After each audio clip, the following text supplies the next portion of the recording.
Imagine being a young mother living in the Stone Age. You have responsibilities, chores to keep your household functioning, on top of a new mouth to feed.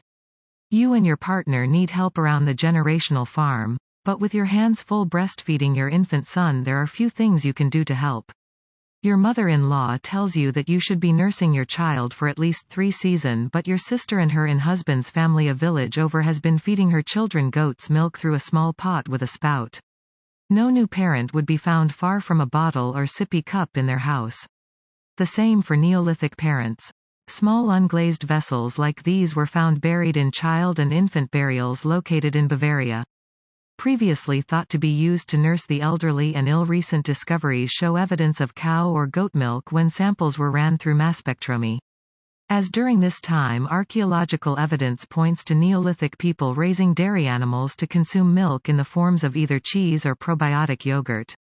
These vessels were made to look like small animals and given little feet. The type of imagery to fascinate and involve a child. The parents that made these pots were farmers, probably one of the first few generations that did farm. These families had a semi-stable surplus of food that could be used to grow into larger populations comparatively to groups that follow the hunter-gatherer lifestyle. Breastfeeding mothers had a few choices when feeding their children. They could continually feed the child until they no longer needed the milk, typically about 3 years in places like Bronze Age Egypt. If a mother was in a wealthy, the family could hire a nursemaid. Or the mothers could feed their infant either goat's or cow's milk through small vessels. Mixing in cereal grains as the child was weaned. This was also an option in cases where the child was left parentless, the mother had died or was an underproducer. This solution offered the mothers a shorter turnaround on pregnancy as breastfeeding was contraceptive.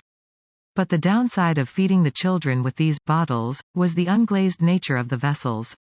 The molecules of the liquid in the bottles seeped into the pores of the fired clay, making it almost impossible to clean and sanitize.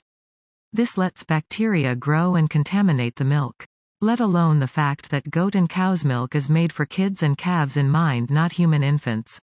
So the advantage of weaning children earlier and having more children also gave rise to a higher rate of infant mortality.